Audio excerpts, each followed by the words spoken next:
Donc, gloire au Seigneur Jésus-Christ de Nazareth. C'est la deuxième partie de notre vidéo, de ce post, n'est-ce pas, mon message à la jeunesse camerounaise dans les 4 coins du monde entier, à tous qui sont sur le territoire camerounais, à toute la population de la diaspora. Merci encore pour votre écoute, merci pour votre attention, merci pour votre bonne compréhension. Donc, je me suis arrêté à la première vidéo dans le Proverbe chapitre 20 au verset 29 qui dit « La force est la gloire des jeunes gens et les cheveux blancs sont l'ornement des vieillards. » Oui. Donc vous voyez que selon Dieu, il doit y avoir mixage entre les vieux et les jeunes. On n'a pas une société, un royaume où on n'a que des jeunes. C'est un métissage, c'est un mixage. Nous avons les vieillards, nous avons, puisqu'ils ont été jeunes hier et aujourd'hui ils sont vieux. Vous aussi, vous êtes jeunes aujourd'hui, nous aussi nous sommes jeunes aujourd'hui. Demain, nous aurons les cheveux blancs par la grâce de Dieu et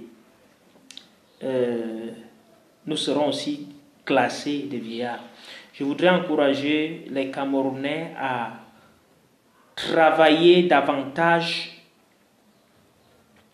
et au peuple, à la population, à la jeunesse des nations africaines et dans le monde, de travailler pour la patrie, l'amour pour la patrie. Ne voyez pas seulement l'état de la société, voyez aussi ce qu'il y a de bien dans votre société. Il n'y a aucun gouvernement dans le monde qui a été établi pour aider les gens à s'enrichir. Tous ceux qui sont devenus riches sont devenus par plusieurs moyens. Vous connaissez comment ils ont fait pour devenir ce qu'ils sont devenus. Et alors arrivés, ils ne sont pas obligés de vous favoriser. Je voudrais vous dire que il faut aimer le travail. Il faut penser à vous-même. Il faut travailler dur, comme vous pouvez, comme nous pouvons, pour pouvoir atteindre certains objectifs que nous avons déjà arrêtés. Donc, la force est la gloire des jeunes. Le jeune est plein d'énergie.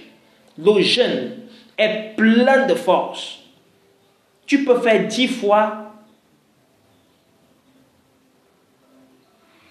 les tours que ton grand-père ne peut plus faire, cause de la force. C'est pourquoi Dieu a besoin des jeunes.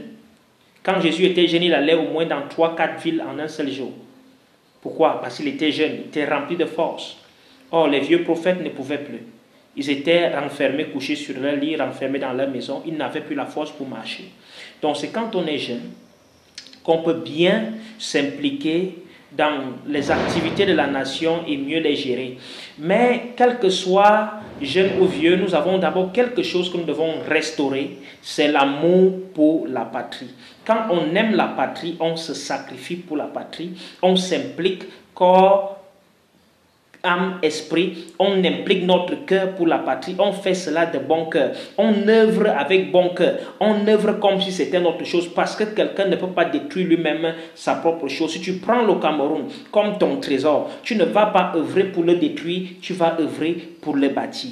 Donc je voudrais vous encourager en vous disant que j'ai dit dans l'autre vidéo que les éléphants s'en vont et laissent les éléphantaux. Dans mon adage, je suis Betty. En Betty, on dit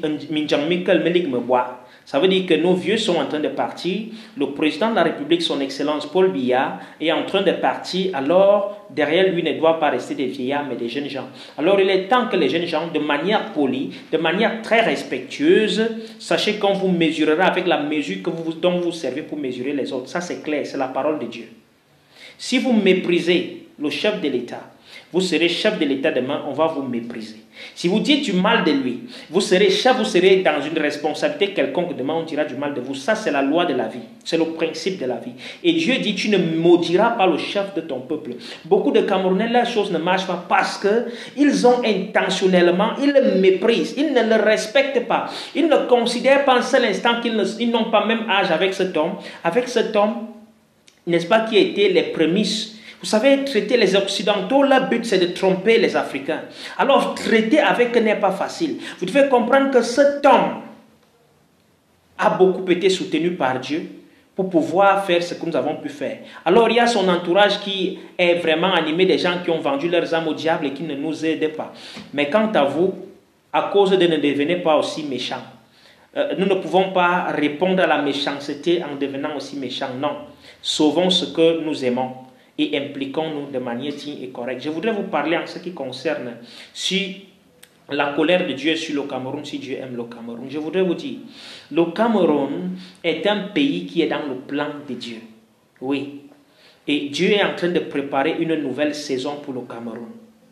Une nouvelle saison se lève pour le Cameroun. Je parle en apôtre du Seigneur, en tant qu'oracle du Seigneur. N'écoutez pas les choses que les gens se cachent dans les réseaux sociaux pour raconter. Le président Paul Biya, il meurt pour aller où? Vous savez, Dieu ne prend pas plaisir à tuer même le méchant. La Bible dit que Dieu ne voudrait pas la mort du méchant. Lorsque quelqu'un a mal agi, Dieu voudrait le garder en vie pour qu'il moissonne lui-même le salaire de ses œuvres. Oh, le président Paul Biya va mourir, tu te réjouis quoi? Il ne mourra pas. Dieu voudrait que cet homme passe la transition dans de bonnes